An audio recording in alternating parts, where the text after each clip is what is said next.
Tiny microbes, basically ancient germs, have been frozen in Arctic ice for tens of thousands of years, just chilling there, since woolly mammoths were still walking around. And now, scientists think these little guys might wake up again if Arctic summers keep getting longer and warmer. Yep, you heard right. Zombie microbes. Great. These microbes have been stuck in permafrost, which is soil and ice that stays frozen solid year-round. The top layer melts a bit in the summer, but the really old stuff, those Ice Age microbes, are buried way deeper. They only thaw if things get really warm for months, not just a hot day or two. To study these microbes, the team went down to the permafrost research tunnel near Fairbanks in Alaska, a long underground hallway 50 feet below the surface, carved right into the ancient frozen ground.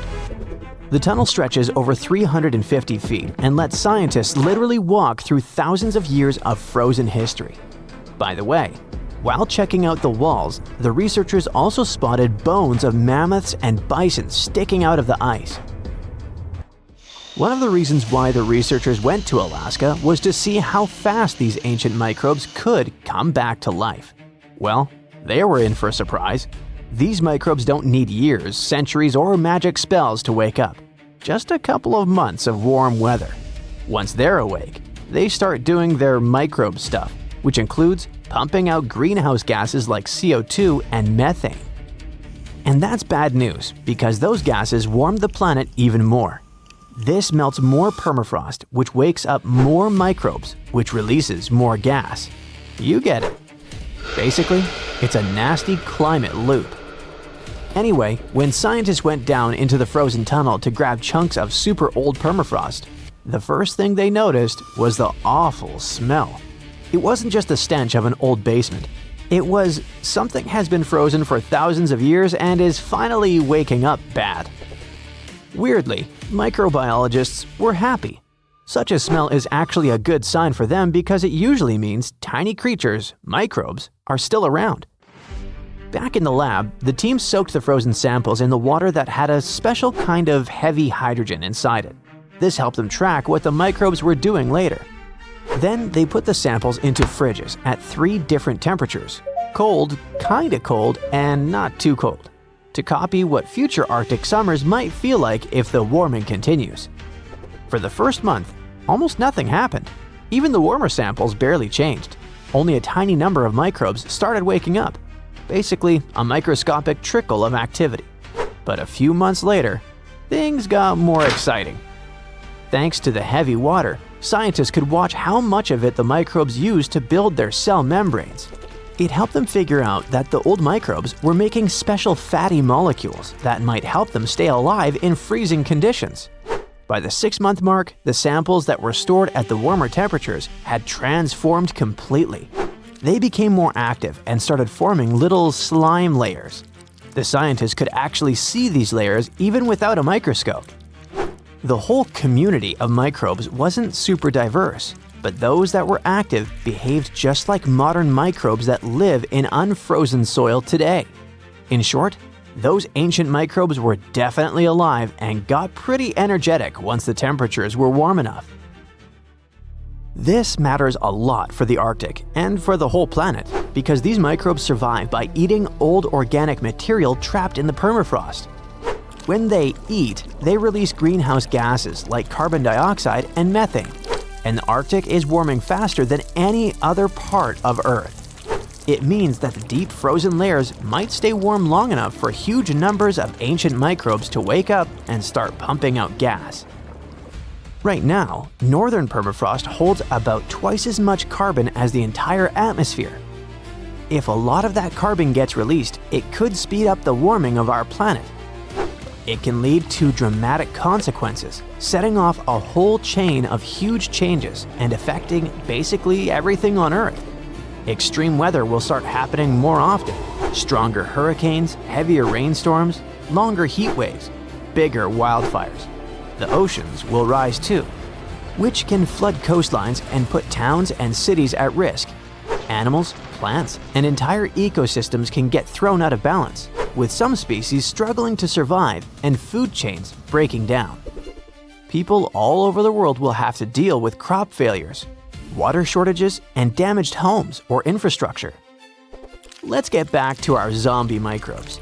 The thing is, the study only looked at them in one place in Alaska, but there's a massive amount of permafrost all over the world, in Alaska, Canada, Siberia, and many other places.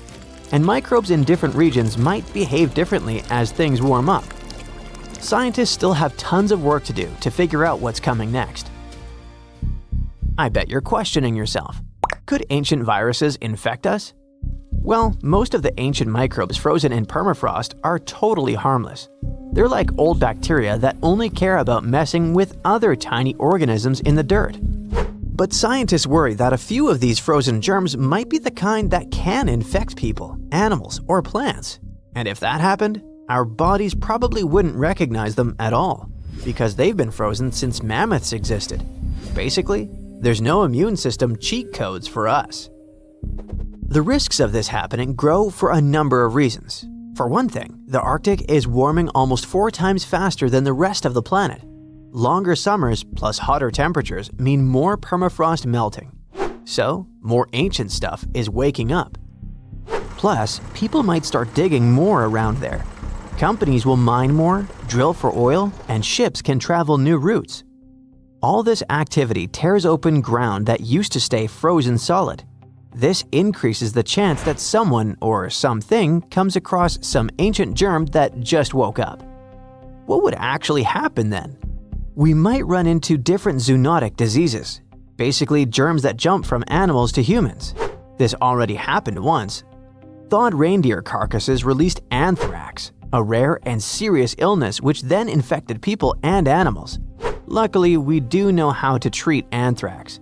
But what if something even older wakes up? Besides, our immune system might have zero defense. If a virus hasn't been around for tens of thousands of years, humans today would be like, what is that thing? No antibodies, no memories of it, nothing. But the scariest part is that we don't know what's hiding down there. Scientists think permafrost might be storing trillions of frozen microbes, many of which we've never seen before. Some might be boring, and some might be super dangerous. So what if one such virus finally thawed out?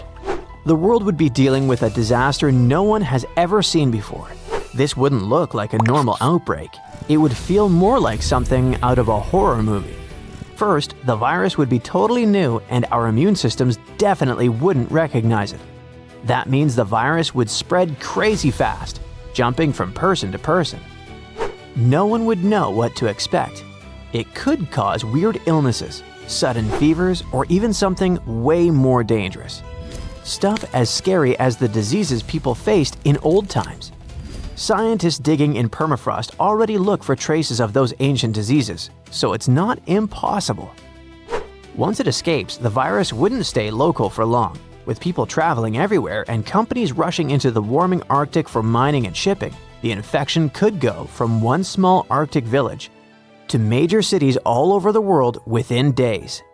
Hospitals would fill up instantly and doctors and nurses would run out of supplies. Businesses would shut down. Food supplies could crash if the virus hit farm animals or crops. Shipping and travel could freeze completely. Fear and panic would spread around the globe almost as fast as the virus itself. There'd be no vaccine and no cure, because no one has ever seen this virus before. Scientists would have to start from zero. In short, a zombie virus outbreak would be totally unpredictable, and the modern world is certainly not ready for it. So, what do you like to listen to? Music? Podcasts? Maybe the sound of rain or the crackling of a campfire. But what about listening to the ocean? Not the familiar crash of waves on the shore, but sounds captured deep on the cold ocean floor. Sounds that send chills down your spine. Sounds of something big, dark, and possibly alive. And the most unsettling part is this.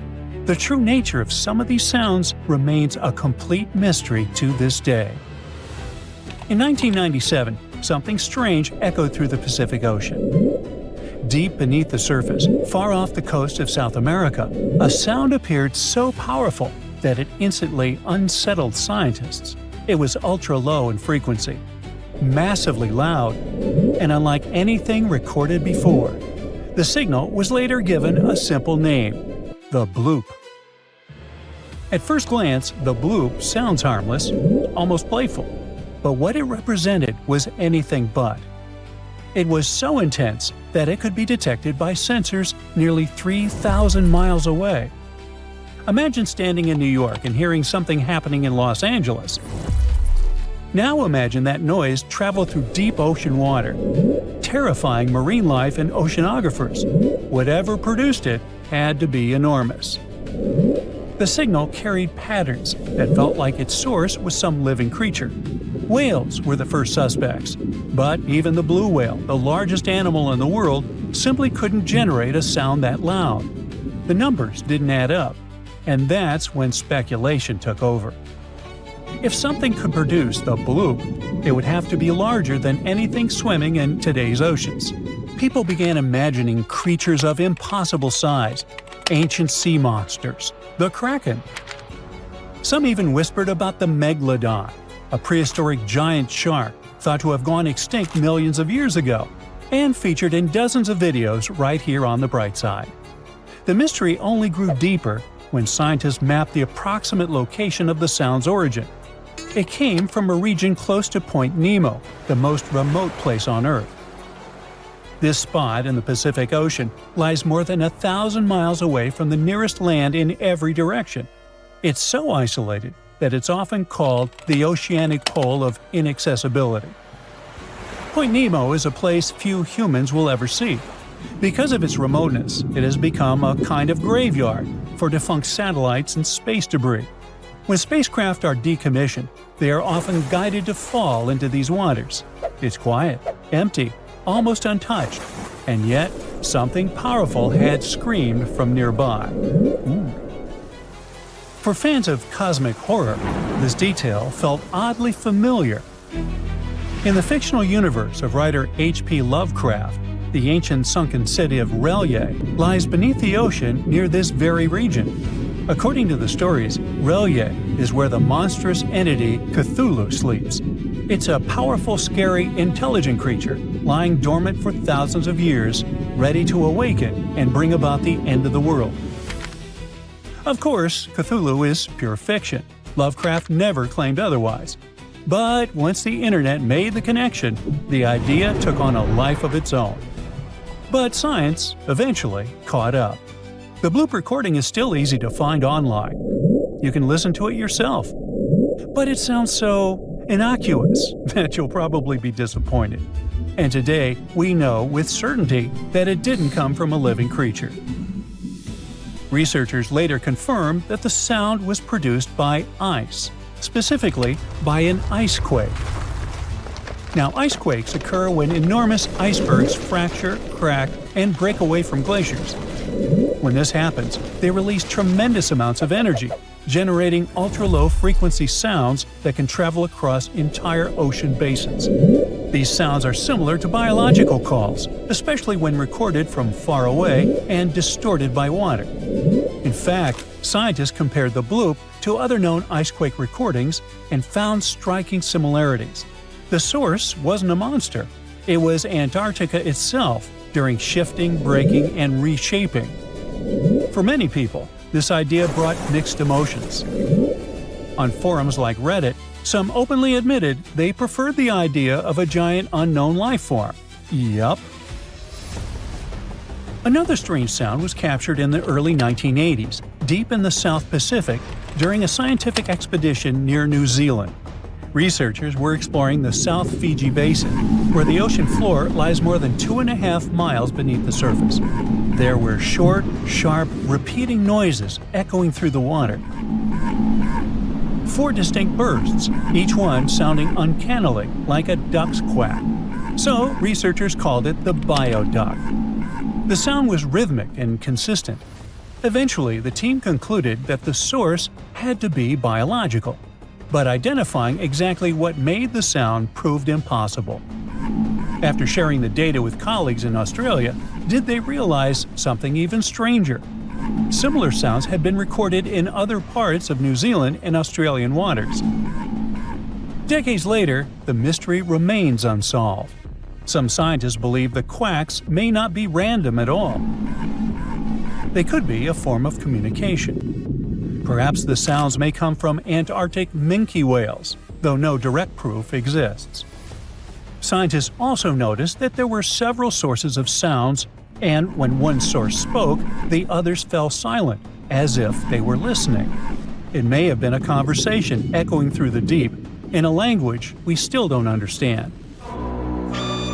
Imagine a terrifying alarm blaring inside a secret laboratory, announcing that a monster from another planet has broken free. It's an ugly sound, loud, piercing, and oppressive, the kind that makes your skin crawl. In August of 1991, scientists recorded something eerily similar. Not in a lab, but deep beneath the Pacific Ocean. Across vast areas of the ocean, a strange, repeating signal began to appear at different times. It consisted of narrow, rising tones that lasted several seconds each. Researchers named this sound upsweep. It's detected most often during the spring and fall, leading scientists to believe it may be connected to seasonal environmental changes or changes in the source itself. But what exactly was producing it? No one knows for sure. The only thing scientists can say with confidence is that upsweep appeared near areas of suspected volcanic activity. But if this sound is natural, why does it seem so precise, so consistent? It almost feels artificial, as if a secret underwater facility is periodically broadcasting a distress signal from the depths of the ocean.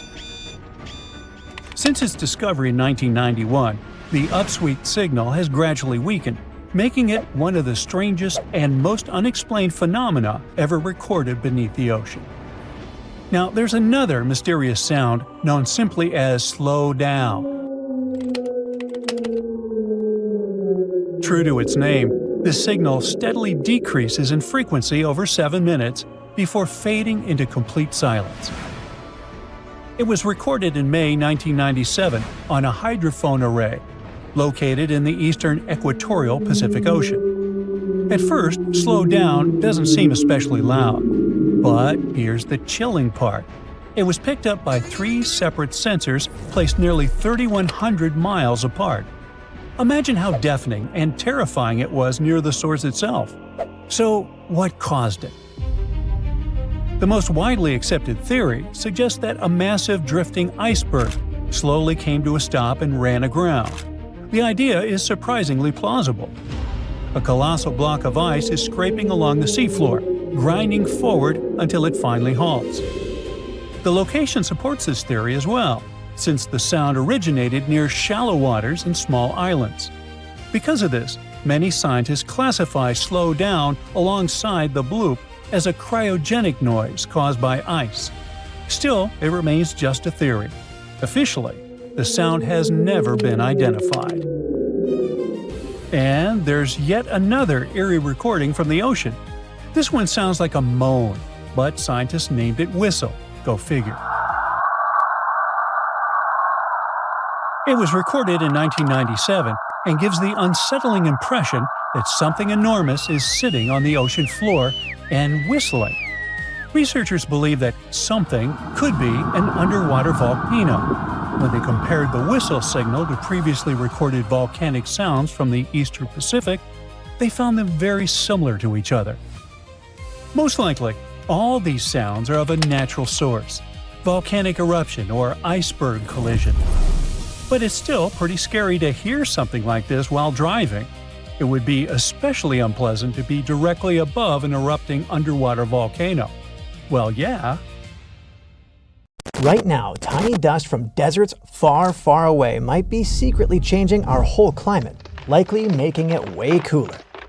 Scientists have found that strong winds carry those particles and they can travel thousands of miles through the air. Eventually, they end up in the sky, inside clouds. And once they're there, they start to change the way clouds behave.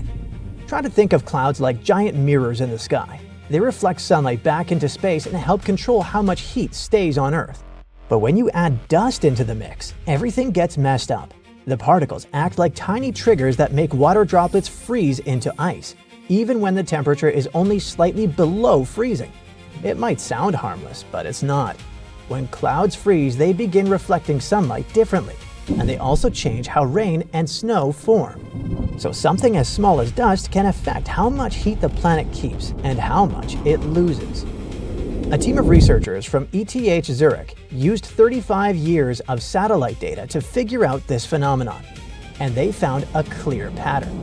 When there was more dust in the air, clouds were much more likely to freeze at the top, especially mixed-phase clouds.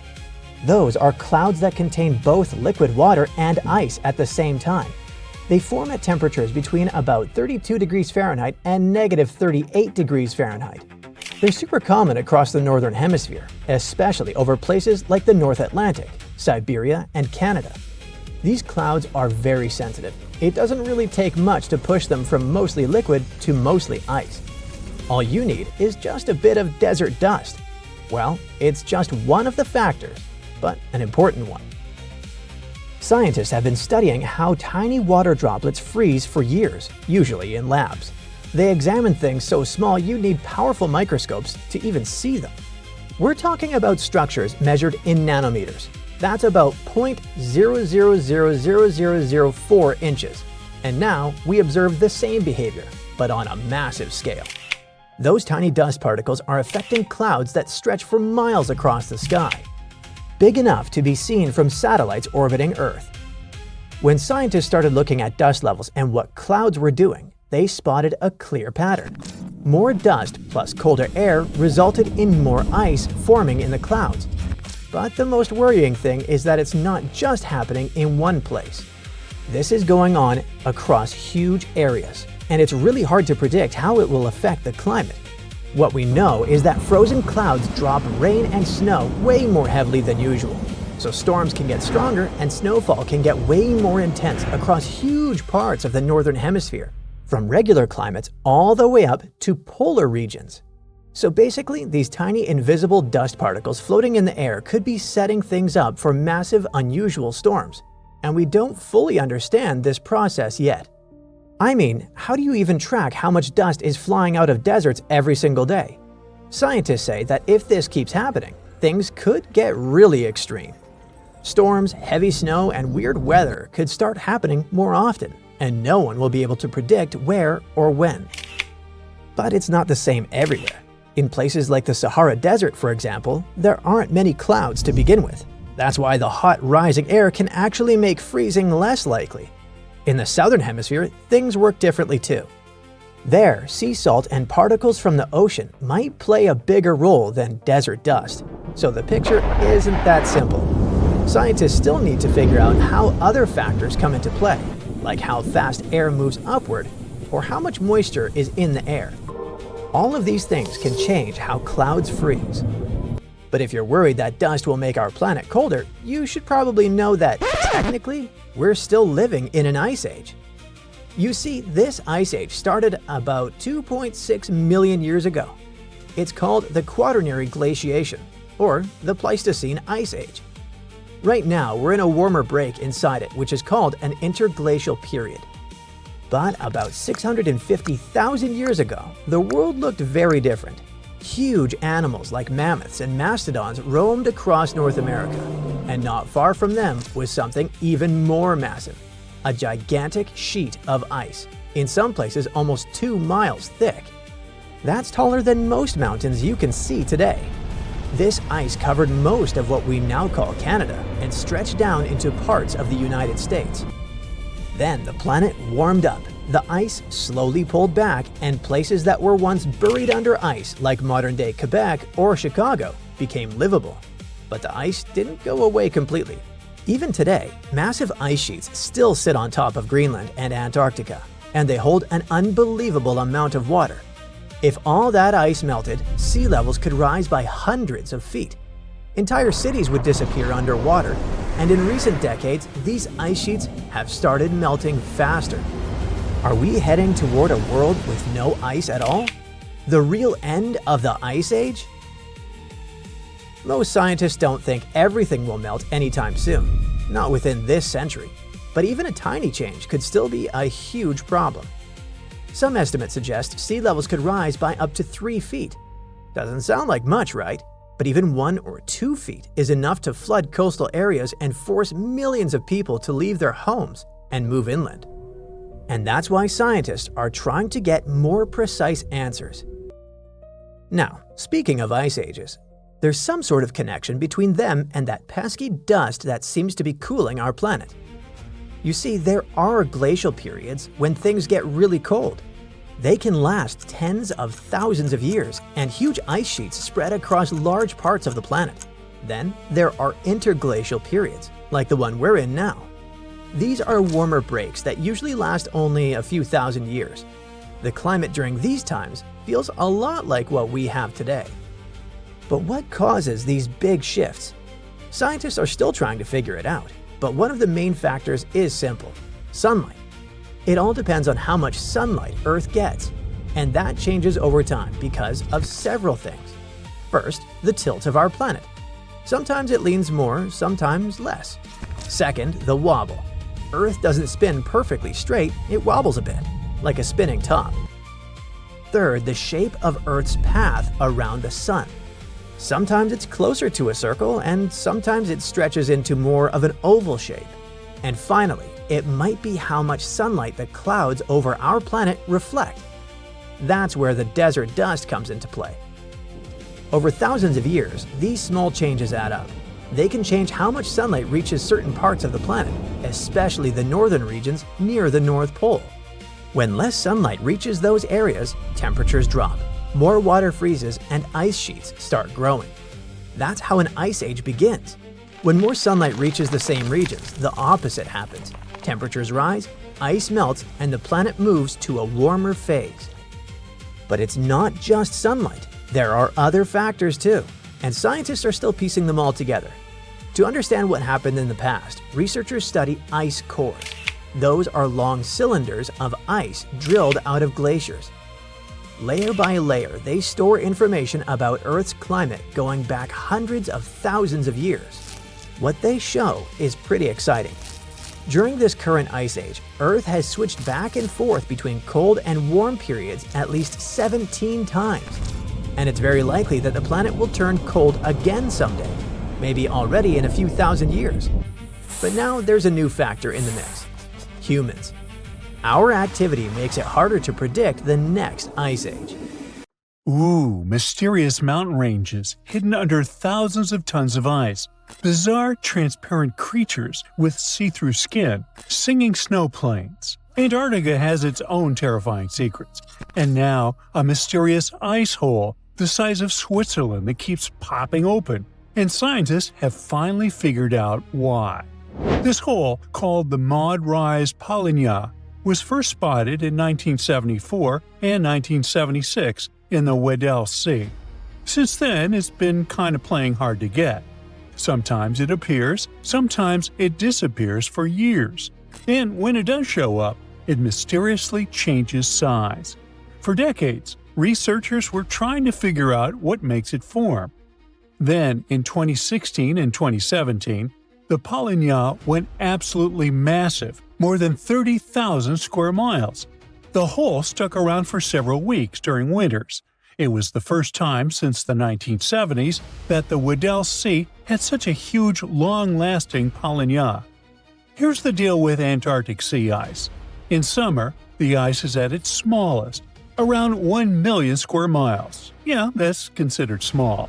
By winter, it spreads to a whopping 7 million square miles, covering about 4% of Earth's surface in weird white tiles. Most of this ice grows during the weeks-long polar night on the floating ice shelves around the continent. These holes in the ice, called polynyas, usually form when strong winds from inland push the ice tiles apart. That same cold wind also freezes more seawater inside the hole, adding extra chunks to the ice sheet. But the Maud Rise Polynya isn't near the coast, where those winds normally help make holes. Out in the open ocean, holes like this are rare.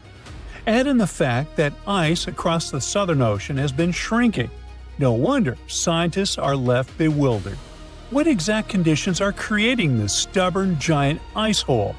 To crack the mystery, the scientists dove into a mountain of data, satellites, floating sensors, even info from tagged marine animals. Plus, they had years of past observations from other researchers. And they found something unusual. In 2016 and 2017, the Weddell Sea's circular ocean current, called the Weddell Gyre, was stronger than usual. That extra punch made it easier for salty, warmer water from deep below to reach the surface. The Maud Rise Polynya sits above an underwater mountain called Maud Rise. During those big Polynya years, the stronger current caused salt to gather around this submerged peak. On the surface, the wind whipped over the ice, creating a corkscrew effect. It literally pulled that salty water up from below. The extra salt lowered the freezing point of the surface water, allowing the Maud Rise Polynya to form and stick around. Polynyas are really important for the planet. The dense salty water formed in these holes can travel huge distances, spreading across the global ocean and affecting climates everywhere. But these magnificent holes aren't the only cool and mysterious phenomena Antarctica is famous for. How about underground lakes? Or shall I say under-ice lakes? Because there are entire lakes hidden under Antarctica's thick ice. Scientists first found them back in 1970 using radar, and now they think there are around 400 lakes tucked under around 2 miles of ice in the explored areas. These lakes likely formed after Antarctica broke off from Gondwanaland, the ancient supercontinent. Surprisingly, the water in the lakes doesn't freeze because the ice above presses down too hard. Hey, it's physics, bro! The biggest of them all is Lake Vostok, discovered in the 1990s. It sits a bit more than 2 miles below the ice. Scientists have drilled down to take samples, and the water they pulled up was about 26 degrees Fahrenheit, even though the lake had been trapped under ice for over 20 million years. There's also Lake Williams. In 2014, scientists made a lit discovery there. They found a thriving colony of microorganisms nearly a mile under the ice. Those tiny creatures never saw sunlight or fresh air. Instead, they used methane and ammonium as energy to grow. Another marvel hides in plain sight in the McMurdo Dry Valley. It's a waterfall that looks like something straight out of a horror movie. Bright crimson water, like blood gushing from a wound in the ice, pours down 5 stories from Taylor Glacier into Lake Bonny. Ooh, spooky. But there's actually a scientific reason behind it. The water that feeds Blood Falls used to be part of a salty lake. Now, it's completely cut off from the atmosphere because glaciers formed on top of it. Trapped more than 1,300 feet underground, the water has become super salty, 3 times saltier than seawater, and it can't freeze. This underground water is also packed with iron and completely lacks oxygen in sunlight. When it slowly seeps through a crack in the glacier and hits the open air, the iron oxidizes, basically rusts, and turns the water that eerie dark red. With such creepy landscapes, Antarctica might look like a frozen wasteland, freezing cold, almost no rain, and winds that could knock you off your feet. The coldest Earth's temperatures ever was recorded there, minus 128.6 degrees Fahrenheit. And still, Antarctica is actually home to some seriously bizarre wildlife. For the longest time, scientists thought nothing could survive under all that ice. Turns out, they were very wrong. There are all sorts of creatures that have adapted to the brutal environment. Tiny microbes, crustaceans, colossal squid, and spiders so big their legs could cover a dinner plate. Giant worms with shiny golden bristles and huge sharp-toothed jaws also lurk under the ice. And then there's the ice fish, a completely see-through fish with huge eyes and organs you can literally see through its skin. These fish have built-in antifreeze proteins to survive the freezing waters, and they can't live anywhere warmer. Even stranger, they don't have hemoglobin. the protein that makes our blood red. In other words, they survive without the stuff that literally keeps most animals alive. But Antarctica wasn't always the frozen desert we know today. Millions of years ago, before the Ice Age, it was actually warm, lush, and full of life, maybe even home to ancient civilizations. Hard to imagine, huh? Scientists figured this out after finding fossilized wood, tropical tree remains, and leaf impressions, all pointing to the existence of rainforests. On top of that, they've uncovered fossils of marine animals, birds, and dinosaurs from the Cretaceous period. Even tiny creatures left their mark. Fossilized beetle wings from 14 to 20 million years ago, single-cell fossils, and, astonishingly, 50-million-year-old sperm cells preserved in the egg case of an extinct worm. So now, it probably won't shock you when I tell you that beneath Antarctica's thick ice sheets, there's a massive hidden mountain range. The Gamburtsi Mountains stretch for 745 miles and rise to almost 10,000 feet, about the third the height of Mount Everest. And all this is buried under between 6,500 to 13,100 feet of ice. The mountains were discovered in 1958. Scientists noted a thin patch of ice and some weird gravity readings while crossing the continent. Even though no one has ever seen those mountains directly, researchers use radar to map their shape and gravitational and magnetic readings to study them all the way to their base. Perhaps the craziest part is that the Gamburtsis are around 1 billion years old. So, in theory, they should have eroded away long ago. How they're still standing is a mystery. Most scientists think a frozen mantle beneath the ice might be protecting them from erosion, keeping this ancient range intact. And finally, Antarctica has its own soundtrack. The Ross Ice Shelf, the continent's largest ice shelf, is several hundred feet thick and spreads over 193,000 square miles, roughly the size of France.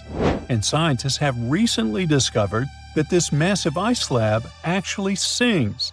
The eerie melody comes from wind blowing over snow dunes, which creates vibrations in the ice and a nearly continuous seismic hum. You can't hear it with your ears, but seismic sensors pick up the mournful tune. In fact, it was discovered by accident. Scientists just installed special sensors to monitor other ice behaviors. Now, even cooler, the song changes depending on what's happening on the ice. Melting, storms, and shifting snow all tweak the vibrations. Researchers are now using this haunting melody as a kind of early warning system. They listen to it in real time to track the ice shelf stability and potential collapse. A vast expanse of white snow, freezing winds, lifeless landscapes, and weird, eerie signals seemingly coming from within Earth. These radio pulses occur in Antarctica, and no one can figure out what they are and where they're coming from. You see, scientists are running an experiment called ANITA, short for Antarctica Impulsive Transient Antenna. Basically, it's a bunch of detectors strapped to giant balloons and floating way up above the South Pole. Their job is to detect extremely high-energy neutrinos. How do they spot them? Right at the moment when neutrinos come into contact with ice and produce an intense, short burst of radio waves. Now, neutrinos are these tiny, almost massless particles that don't have an electric charge. They're everywhere, and billions of them are flying through you every second, even while you're watching this video. Neutrinos come from all over the place, from the sun, exploding stars, deep space, even from under your feet. The sun pumps them out non-stop as it fuses hydrogen into helium. Stars that are going off blast out huge bursts of neutrinos during supernova explosions. When high-energy cosmic rays hit our atmosphere, they make new neutrinos that rain down on us too. And some even come from radioactive stuff decaying inside Earth. The oldest neutrinos have been flying through the universe since the Big Bang, but they're practically invisible because they almost never react with anything. That's why scientists use unbelievable experiments like ANITA to try and catch even a few of them. But let's get back to that fateful day when everything changed. Normally, the radio signals produced by neutrinos bounce off the ice and fly upward. That's where Anita can catch them. This is the whole point of the experiment, to study neutrinos and learn more about distant cosmic events like supernovas or whatever's happening light years away. But then something really weird happened. The detectors picked up radio waves that weren't bouncing off the ice at all. They looked like they were coming from below the horizon, from under the ice. Now, this shouldn't even be possible. According to everything we know about physics, signals can't just travel upward through solid rock and ice. One of the researchers, Stephanie Wiesel from Penn State, also said that those radio waves were coming in at super steep angles, like 30 degrees below the surface. The only way that could happen is if the signal had passed through thousands of miles of solid rock before hitting the detector. But if that were true, the rock would have completely absorbed it. So something just didn't add up. The team ran all the numbers and still got no clear answer. But for them, it was an interesting problem, since they didn't actually know what those anomalies were. What they did know was that they were probably not neutrinos. That's because if the team does detect a neutrino, that means it's traveled an insane distance without bumping into anything, possibly all the way from the edge of the observable universe. So, whatever Anita has picked up, it's not behaving like anything scientists have seen before. It might mean there's some totally new type of particle out there, or maybe something else is going on that we just don't understand yet. They published the findings in physical review letters, but the mystery remains unsolved. No one really knows what's going on under that Antarctic ice, just that something out there isn't playing by the rules. Now, if scientists actually manage to detect and trace where those crazy fast particles come from, they can learn tons of stuff about the universe. Way more than even the biggest, most expensive telescopes allow us to see. You see, neutrinos basically zip through space almost at the speed of light, barely bumping into anything. It means they can carry untouched data about events that happened millions or even billions of light years away. That's why Wiesel and a bunch of other researchers around the world have been building these insanely sensitive detectors to catch neutrino signals. Even the tiniest ones are super important, because in this field, one tiny blip of data can hold a treasure chest of information. So, researchers have been designing setups in both Antarctica and South America to catch these rare particles.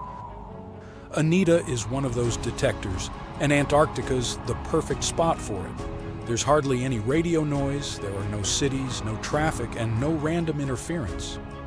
The setup is actually pretty cool. They attach a cluster of radio antennas to a giant balloon, send it a few dozen miles up into the sky, and make it float over the endless stretches of white ice. From up there, it points downward, listening for faint radio signals coming from deep inside the ice. When one of those super rare neutrinos, specifically a tau neutrino, hits the ice, it creates another particle called a tau lepton. That lepton then shoots out of the ice and starts breaking down, losing energy and turning into smaller bits. That decay process gives off what's called an air shower, kind of like a spray of invisible sparks flying through the air. If we could actually see those air showers with our eyes, they'd look like someone waving a sparkler through the dark, bright streaks trailing behind as it moves. Studying the direction and pattern of these signals, the ones from the ice showers, and the ones in the air showers, scientists can figure out where the original particle came from. Usually it's super precise, kind of like bouncing a ball off the ground. You can predict where it'll go. But these weird new signals don't bounce the way they're supposed to. The angles are all wrong way steeper than anything the models can explain. So the team dug deeper. First, they looked at all the data from Anita's multiple balloon flights. Then they compared it against tons of computer simulations of cosmic rays and neutrinos and filtered out all the usual background noise. They even cross-checked their results with other experiments like the ice cube detector, which is also located in Antarctica, and the Pierre Auger Observatory in Argentina. They wanted to see if anyone else had picked up similar upward-going air showers. And guess what? Things got even weirder. They found nothing. No other detectors had picked up anything that could explain what Anita had seen. That's why the researchers ended up calling the whole situation anomalous. It basically means, yeah, we have no idea what this is, but it sure isn't behaving like a neutrino. Whistle explained that the signals just didn't fit into the usual picture of how particles were supposed to act. Some people have floated ideas, like maybe it's some new kind of physics, or a hint of dark matter. Dark matter is basically that invisible stuff that keeps the universe from falling apart. It's everywhere. We just can't see it. Scientists have been trying to figure out what it actually is for almost a century, and it's still one of the biggest mysteries out there. Everything we can see, like stars, planets, people, dogs, makes up only about 5% of the universe, and dark matter makes up around 27%. The rest is something even stranger called dark energy. Scientists think dark matter is what gives galaxies their shape and holds everything together like cosmic glue. Without it, the universe would look totally different. It would be totally amazing to find out that this theory is true. But since IceCube and Auger haven't caught the same thing, that really limits the possibilities. Penn State has been in the neutrino detecting game for almost a decade now, building detectors and analyzing all kinds of cosmic signals. And the team is already working on their next big project, a brand new detector called Puel. It's going to be bigger, more sensitive, and way better at spotting those elusive neutrino signals. For now, this remains just one of those long-running cosmic mysteries that keep scientists awake at night. But the team is optimistic. When Pueo goes up, it'll have better sensors, which means if there really are more of these anomalies out there, this time they'll catch them. And maybe then we'll finally figure out what's behind them. Ice piracy is like Pirates of the Caribbean, but you gotta swap those tropical seas for icy, freezing waters. And the captain here isn't Jack Sparrow, but a massive glacier in Antarctica. Meet the Kolar East Glacier. Its calm, sparkling surface might look innocent, but don't be mistaken, it is a pirate, and a pretty skilled one too. Instead of gold, it's been stealing ice from its neighbors at record speed, and scientists can't believe what they're seeing. So, what exactly is ice piracy? Arr! This is a strange kind of glacier movement, where one glacier starts taking ice from another nearby. Instead of minding its own business and slowly sliding toward the sea, it suddenly changes course and begins pulling ice that used to belong to its neighbor. The pirate glacier speeds up, the victim slows down. The problem is that the balance of ice in the region might get completely thrown off. This isn't brand new information, though. Scientists have known about this quirky behavior for quite a while. But they used to think that this process took hundreds, maybe even thousands of years. Now, something really strange is happening in Antarctica. We're seeing, for the first time ever, a glacier pirate in action, and it's moving much, much faster than anyone expected. It all started when researchers from the University of Leeds began looking at satellite images taken between 2005 and 2022. They wanted to analyze the rates of flow from 8 ice streams in West Antarctica. And yes, glaciers do move. Think of them as huge piles of snow that have turned into solid ice over time. This ice slowly changes shape, shifts, and moves. That's why glaciers are often called rivers of ice, because they flow, for real. Gravity is what makes it happen. The ice slowly slides and deforms under its own weight, thanks to the pull of gravity. And when it comes to glacial movements, they can either advance or retreat. If more snow and ice build up and melt away, break off, or evaporate, a glacier will advance. But if it loses more than it gains, it will retreat. Oh, and glaciers also move at different speeds, depending on things like the slope of the land beneath them.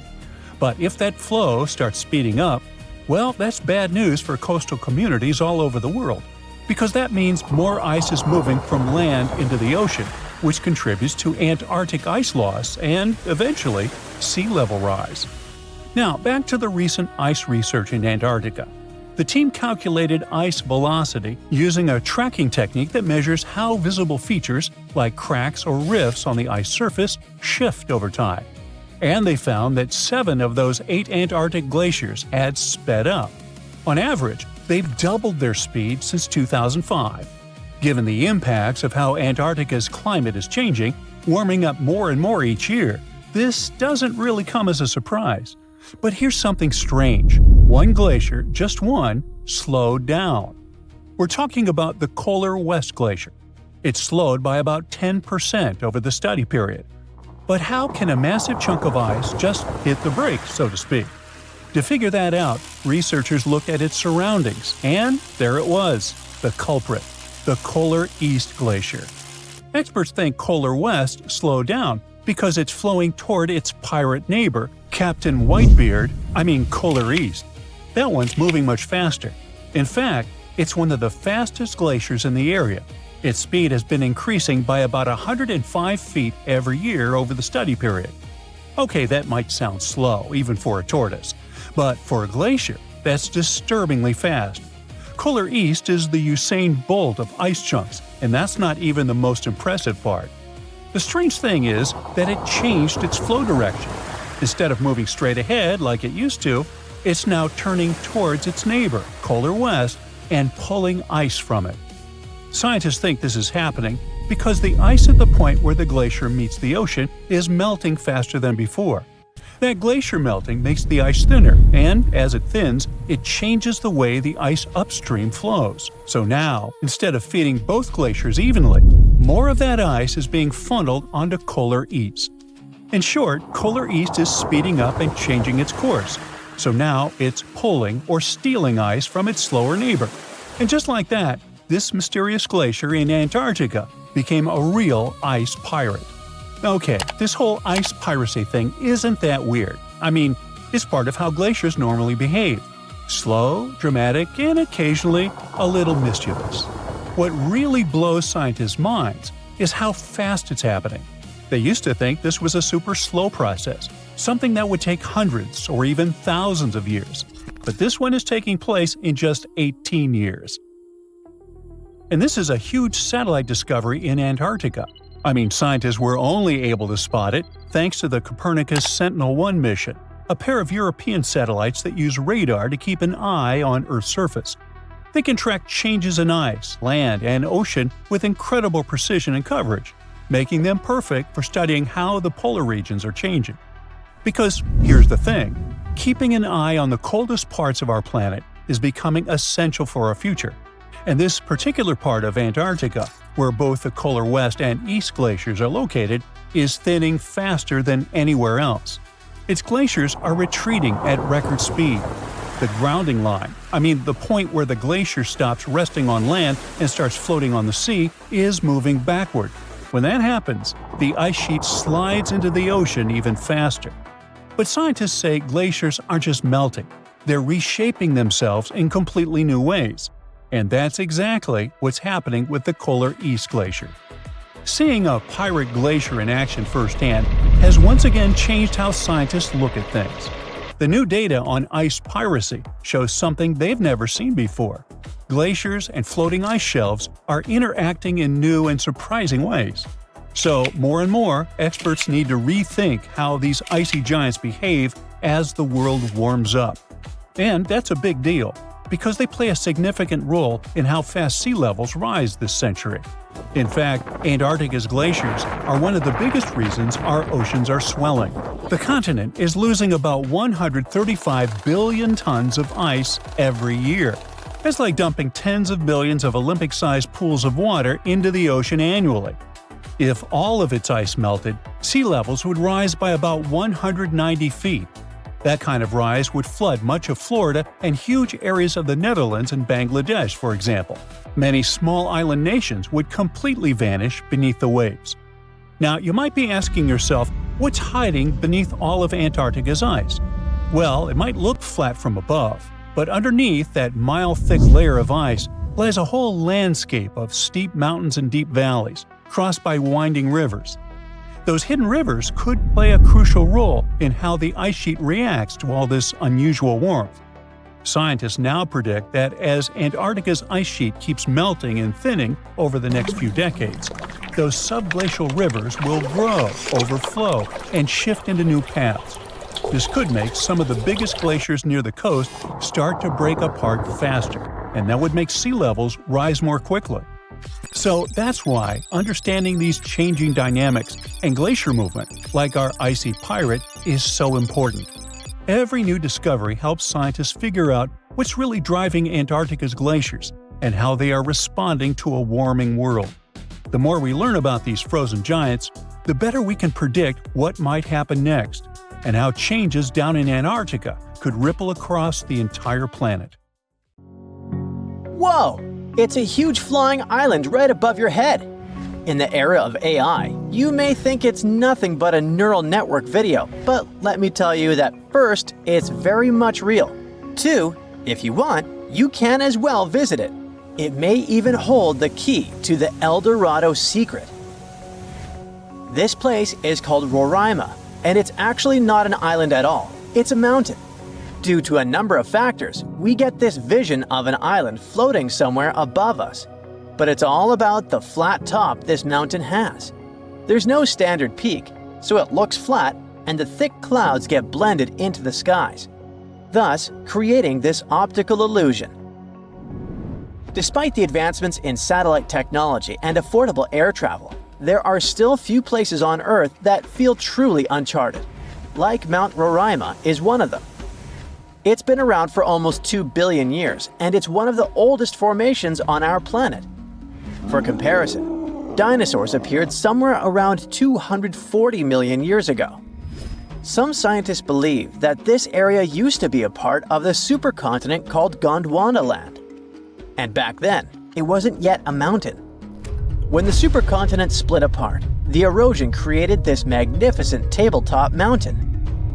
But what's interesting about this place is not the age, but the fact that it still looks prehistoric. It's almost untouched.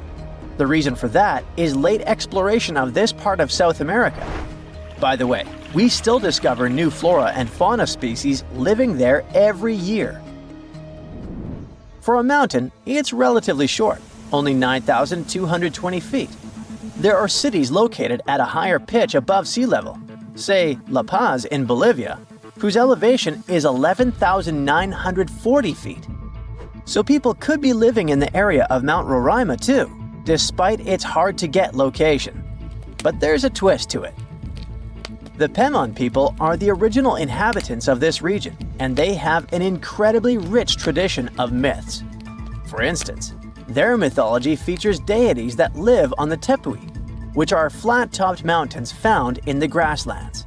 These mountains are considered sacred and are off-limits to the living since they're believed to be the dwelling places of ancestor spirits known as Mawari.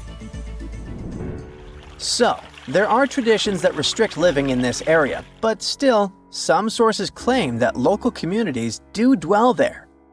But, obviously, modern problems lie not only in the spirits, but in very much limited job opportunities there.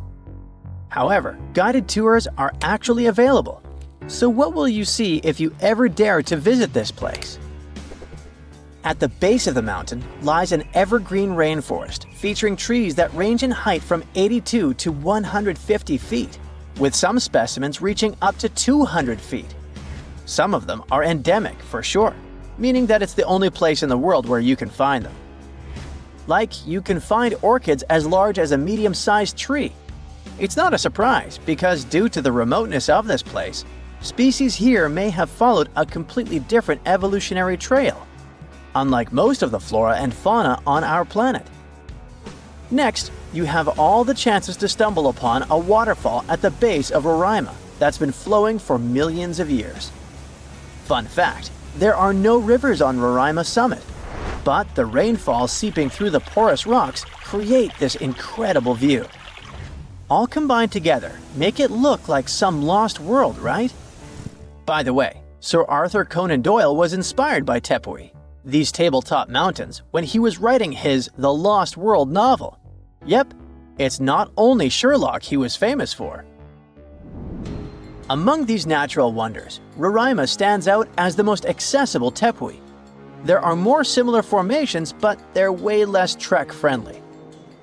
Yeah, amongst other mountains, Roraima may be the easiest to get to. But still, it is very hard to get there, even taking into account all the modern technologies. So, how did the discovery happen? Hard to say for sure, but there is a theory backed up by official records. Back in the 16th century, here was this Sir Walter Raleigh. Look at his fancy collar and mustache. He was one of the most important people during the Elizabethan period. In 1594, he got to know about a great golden city near the Caroni River. That idea stuck in his mind. Maybe it was something like a get-rich-quick scheme for him. Anyways, 1 year later, he went to explore what is now Guyana and eastern Venezuela, and he described precisely Mount Roraima. On March 22, 1595, an English fleet led by Walter Raleigh showed up off the coast of Trinidad. Raleigh tried to make nice with the Spanish settlers there by trading and even inviting them aboard his ships for some entertainment. After a few drinks, the Spaniards opened up about a person having some particular activities in Guyana, sharing insights about the land's geography and the treasures they believed were hidden inland. Fast forward to April 7th, Raleigh pulled off a surprise attack on the town of San Jose and managed to capture this very person. After squeezing him for information, Raleigh declared his own plan to head into Guyana on a quest for the legendary Golden City.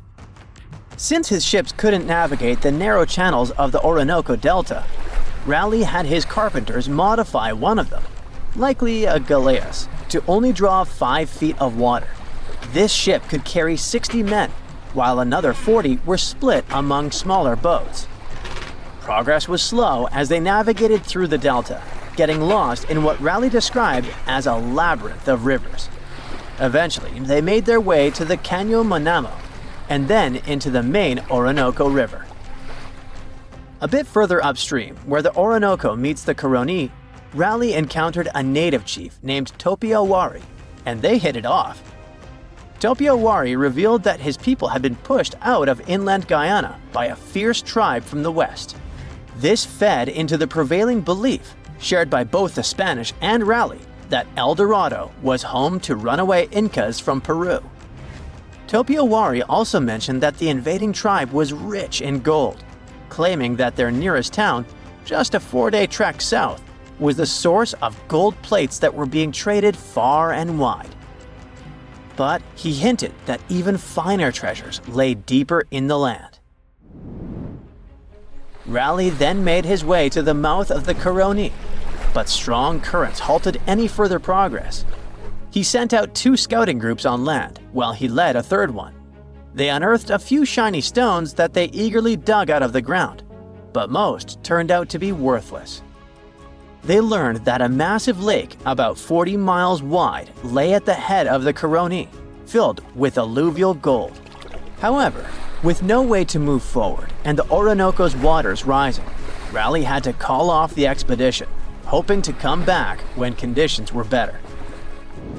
It wasn't until 1616, over 20 years later, that Raleigh got the go-ahead from James I for a second try in Guyana. He assured the king he could retrieve a lot of gold from a mine near the Caroni that he had heard about on his earlier trip. James specifically ordered him not to clash with the Spanish, who were still controlling the Orinoco area. When Raleigh arrived in South America, he stayed on the ship while sending Lawrence Kemmys and a team to look for the mine. For reasons that remain unclear, Kemmys ended up attacking and capturing the Spanish town of Santo Tomé, resulting in the demise of Raleigh's son Watt during the skirmish. Unable to find the mine, the crew returned to the ship, and facing Raleigh's anger, Kemmys took his own life. Back in England, Raleigh was put on trial for allegedly lying about the mine and trying to provoke a conflict with Spain, which ultimately led to his execution. Or maybe those were the Maori spirits who didn't appreciate the intrusion. Closing the North Sea in a nearly 400-mile-long dam may save Europe from complete disaster. This is not some sci-fi stuff. It's real, and it's called NEED, Northern European Enclosure Dam. It's a last-ditch plan to save over 25 million people from 15 European countries from the rising sea levels. To build this giant bathtub, humans need one dam between England and France, another one between Norway and Scotland, 51 billion tons of sand, and almost 600 billion euros. As crazy as it may sound, this project is totally feasible, except for one teeny tiny detail. The scientists who had this literally life-saving idea don't want the dam to be built. First and foremost, the NEED needs, two dams. One that is 100 miles long and almost 334 feet deep in the English Channel, and another that is 300 miles long and more than 1,000 feet deep in the North Sea.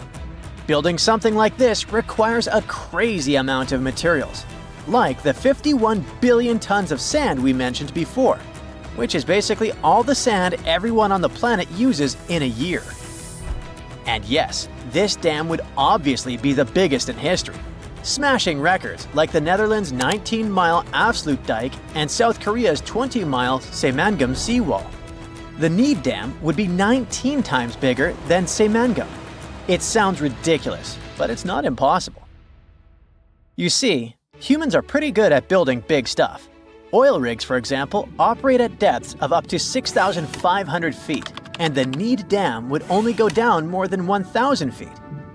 Plus, China has a 102-mile-long bridge, and the dam would only be 4 times longer. Besides, projects like this dam were done before for the exact same reason. It's our friend Afsluitdijk in the Netherlands, which was built almost 100 years ago. The idea here was to shut off a part of the North Sea called Zuiderzee and protect the Netherlands from all the flooding because most of the country is below sea level. They even drained one of the lakes formed by the dam and created a whole new province, Flevoland. Today, the Netherlands has more than 2,200 miles of flood protection, but it's only designed for a 15-inch sea level rise. Without it, the country would be underwater. So yeah, we could do it, but it's really, really expensive. How expensive?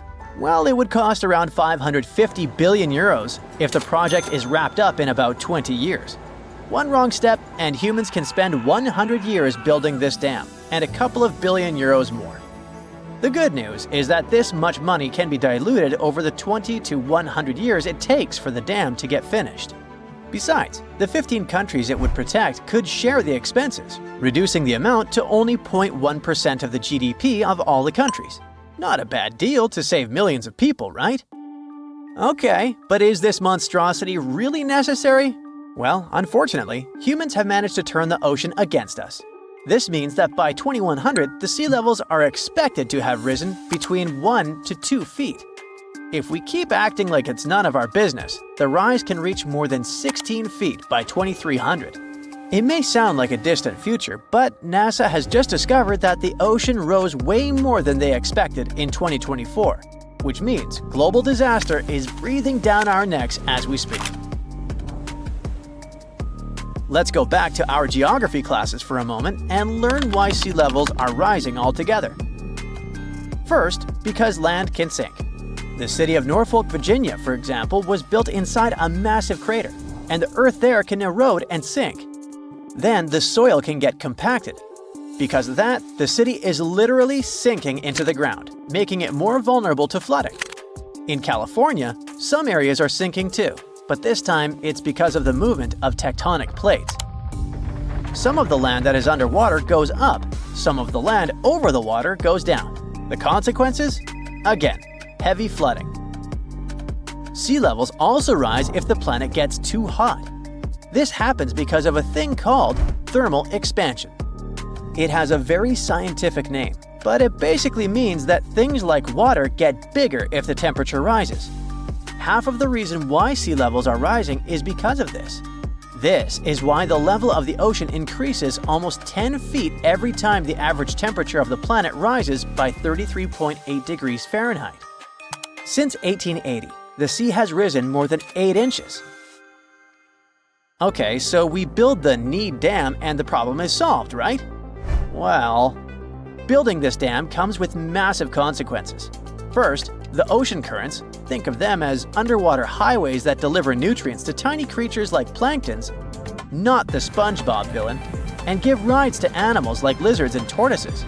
A dam this big is capable of messing up the ocean currents that bathe Europe, disrupting the food chain not just inside the dam, but outside too. The currents are also responsible for the climate of coastal areas. The Gulf Stream, for example, is a warm current that comes all the way from Mexico and makes the weather in northwestern Europe a bit more bearable. If the Gulf Stream got interrupted by a gigantic oceanic barrier, it could make parts of Europe even colder. Another problem is that the North Sea would turn into a gigantic freshwater lake. This would happen because the saltwater that used to flow from the ocean would now be blocked. And the North Sea would only be fed by the fresh water coming from inside the continent.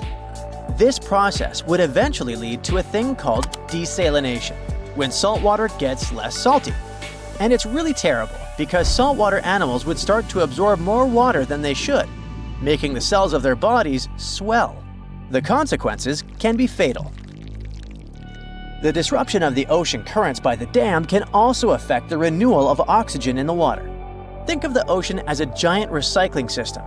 Surface water needs to sink to deliver oxygen to the deep sea, keeping creatures dwelling at the bottom alive. Without the movement of ocean currents, oxygen would run out and toxic bacteria would take over, creating a poisonous environment for sea creatures. And this is not just a theory. It happened before, 250 million years ago.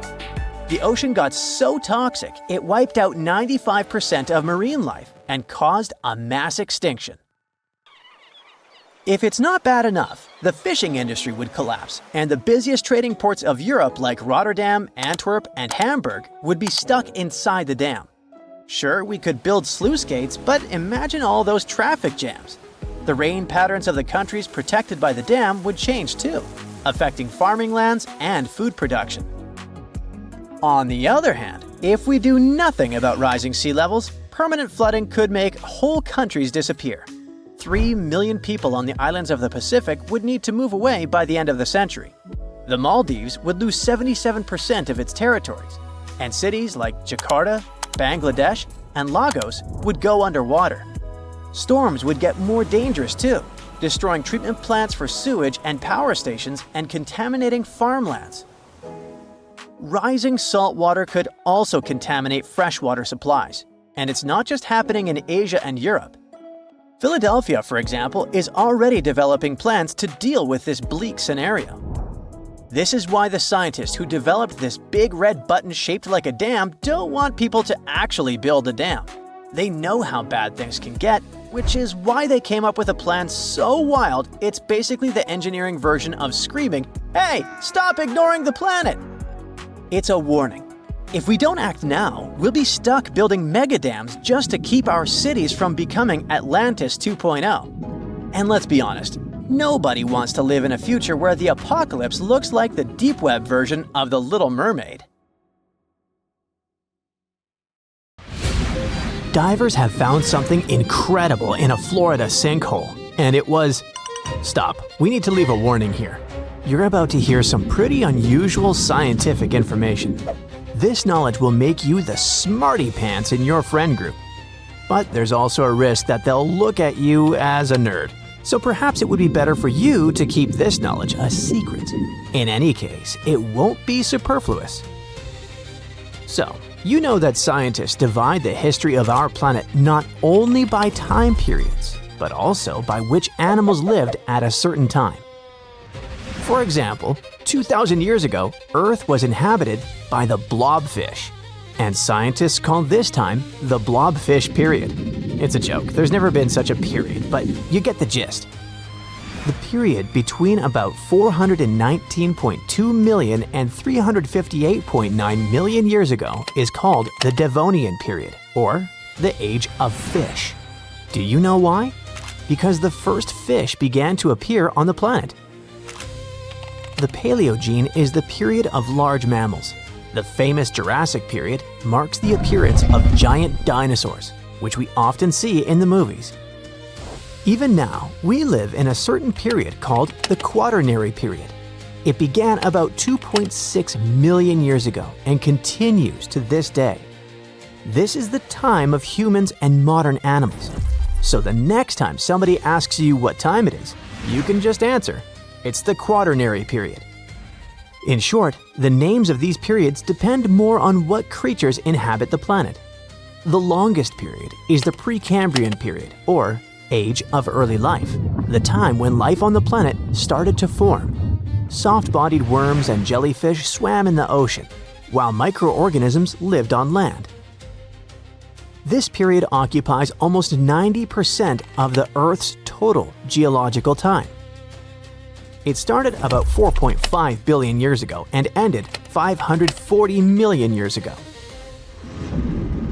Oh, it's still a video about divers, don't forget. We'll get back to them soon. Considering all these periods, do you know which one is of the most poorly studied?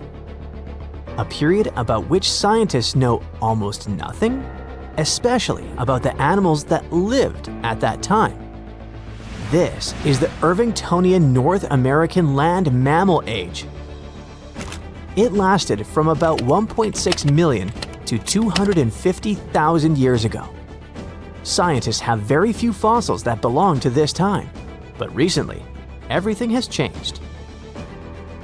In the USA, there's the Steinhatchee River, which stretches for several tens of miles in the area of Big Bend, Florida. And just 500,000 years ago, there was a sinkhole instead of the river. This is a hole in the ground that forms when water dissolves the upper rock. This rock is often limestone. Sinkholes appear in places with a lot of precipitation. Sometimes these pits can be invisible. They look like ordinary ground, but the soil in them is loose and can easily collapse. If you accidentally get into a sinkhole, people will hear your screams and help you.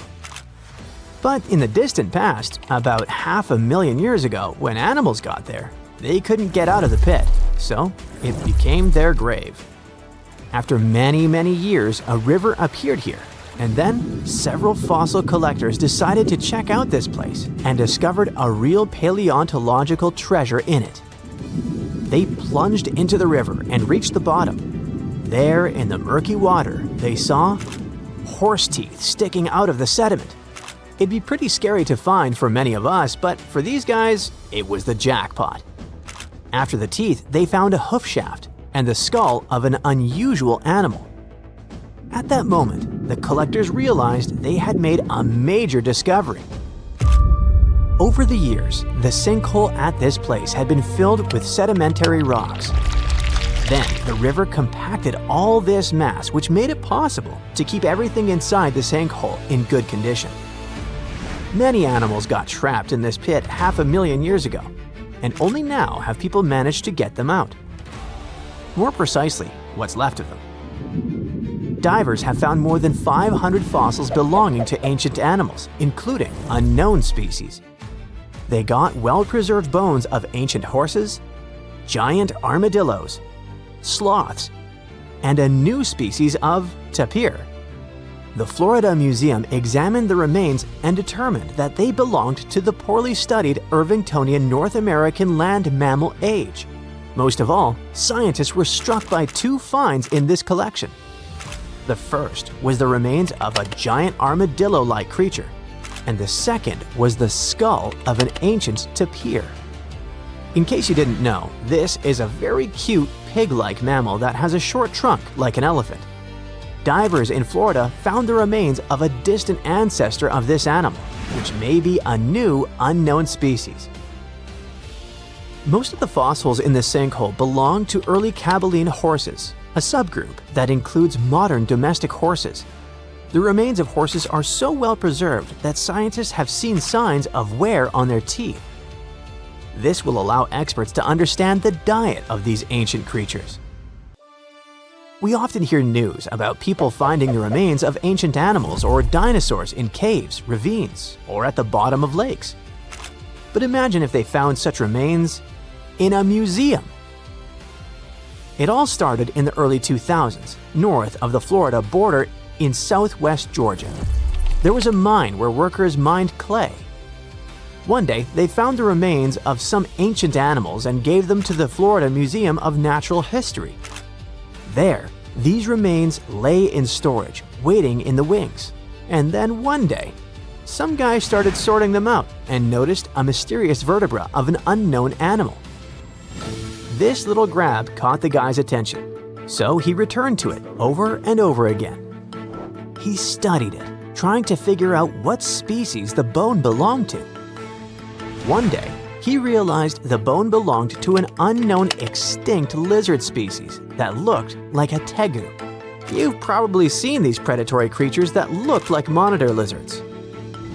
So, the age of the bone was about 15 to 17 million years old. Let's wrap up our video with something weird. You see this piece of amber-colored stone with stripes? Or is it not the stone? It looks like an ancient seashell. So right now, you're looking at the oldest fossil in history. It's a stromatolite, and its age is, you won't believe it. Make a guess. 100 million years? 500 million years? 1 billion? No. This fossil is about 3.4 billion years old. It represents one of the earliest forms of life on Earth. No, not the stone itself. Stromatolite is just a playground. The early form of life here is these thin strips. They're called cyanobacteria, tiny single-celled creatures. Okay, what about the remains of something bigger? Some ancient animals, for example? Meet the trilobites. They lived here during the Cambrian period, which began about 500 million years ago. This is the time when many invertebrates and fish began to appear. Their exoskeletons helped the trilobites stay remarkably well preserved, considering their age. They were arthropods that looked like something between a spider, a scorpion, and a mutant from another galaxy. These animals lived for a very long time, and people find their remains almost all over the world. They appeared at the very beginning of the Cambrian period, survived it, and became extinct at the end of the Permian period. During the Permian mass extinction, when about 90% of all living beings were wiped off the face of the Earth. These creatures swam in open water, burrowed into the seafloor, or crawled along it. They lived like predators and scavengers. The front of the animal was protected by a strong head shield. It had crescent-shaped eyes and a calcified plate on its lower body. This plate covered its esophagus and mouth. It had several pairs of legs growing from its body. The trilobite could also curl up into a ball, like a woodlouse. Hold your breath, we're going to the seabed. What do we have here? A lot of fish, octopuses, coral reefs, perfect circles of unknown origin, shrimps, stingrays, sharks. Wait, what? Hold on. What are those perfect circles on the seabed? Wow! Perfectly symmetrical, 67 feet in diameter with a clear outline. 1, 2, 3, 10, 20. There are so many of them. 1,300 strange rings at the bottom of the Mediterranean Sea. What are they doing there? How did they appear? Try to guess. Traces of an extraterrestrial civilization? The remains of an ancient city? A new kind of sea creature? There's a 99% chance you won't be able to give the correct answer. But here's a little hint. There's a connection between these circles and the Ice Age. It seems that the mystery has become even more complicated, but let's find the answer together. So it all started in 2011. Marine biologists discovered mysterious circles at the bottom of the Mediterranean Sea, and the first question that arose was why no one had noticed them before, given the vast territory these circles occupied. The fact is that a big part of the bottom of the Mediterranean Sea is too shallow and close to the shore. And for this reason, no one is engaged in mining there. At the same time, the bottom is too deep for scuba divers. Thus, the circles were in some kind of blind spot. Let's move on. The circles are approximately the same size with a clear outline and perfect symmetry. But the strangest thing is that there's a dark spot in the center of each of them. Visually, it looks like a fried egg with a yolk in the middle. In 2013, biologists discussed the discovery at a scientific conference and made assumptions about the nature of these circles. Perhaps they were connected to underwater volcanoes that left such strange marks after the eruption. Perhaps it was a strange geological formation. But why are they so perfectly round? It doesn't look like they appeared by accident. Okay, let's move on. Is it possible that it's coralline algae growing in weird shapes? You can guess as much as you'd like, but scientists needed to go down to the bottom and study the rings up close. So they did. In the center of the ring was a large protrusion formed by red calcareous algae. This ledge was several feet high and wide, and there were swaying fan-shaped growths at its top. The strange ledge was surrounded by some kind of pale scree that looked like debris. The black ring itself consisted of rhodoliths, accumulations of hard, rocky algae. Scientists realized that those weren't just circles. They seemed to be alive. Okay, more questions appeared. Let's say it's some kind of strange algae. But why form these circles? What made them this way? Scientists took samples of the material from the center of the circles and found out that they were about 21,000 years old. At that time, large-scale events were taking place. They changed the appearance of Earth and the fate of all creatures living on it. 21,000 years ago was the peak of the last ice age. The Mediterranean Sea was much smaller and colder than it is now, and the seabed on which the mysterious rings appeared was closer to the surface. Now it's dark here, but at that time, this place was illuminated by sunlight passing through the water. Scientists also discovered several caves with layers of sedimentary rocks near the circles. In the past, these caves were located above the coastline and were washed by waves, resulting in erosion and the appearance of these empty gaps. Now they're completely underwater. Okay, what does this give us? The cold sea was not too deep during the Ice Age. What's next? Next, the scientists found out the nature of these strange ledges in the middle of the rings. At first glance, they looked very similar to corals, but in fact, they were sediments formed by coralline algae. These photosynthetic organisms created a skeleton of calcium carbonate, and the reason they did it there is that it was a warm place with access to sunlight. In the beginning, these algae were thriving. They expanded outward and formed something similar to domes or large pancakes. Then the Ice Age began to end. The weather became warmer, the water gradually heated up, and giant continental glaciers began to melt. A huge amount of melted ice flowed into the Mediterranean Sea. Its level rose, the bottom became deeper, and there was less and less light. The beautiful algae slowly plunged into darkness. Their domes collapsed and left behind those little ledges in the center and pieces of calcium carbonate scattered around. For thousands of years, there was nothing around those algae remains. But where did the big circles come from? After the melting of glaciers, the Mediterranean sea level stabilized about 8,000 years ago. The algae grew new layers in the form of small ledges, those swaying fan-shaped growths. This organism began to develop the pieces of calcium carbonate, and then small pieces began to roll down the ledges.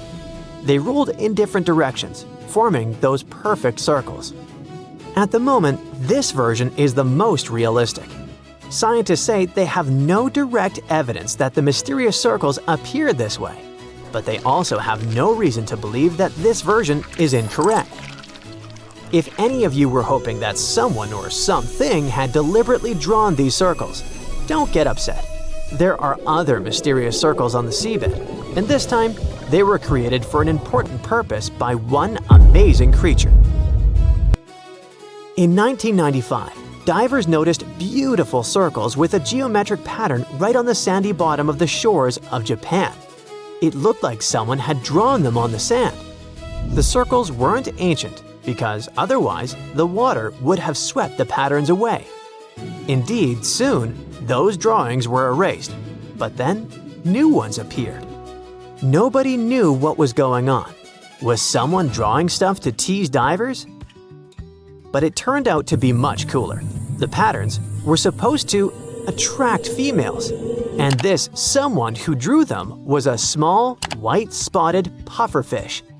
The males of these fish flap their fins on the seabed, swim in different directions, and thus draw amazing patterned circles. They have no art education, and they probably can't think abstractly, but they really want to start a family.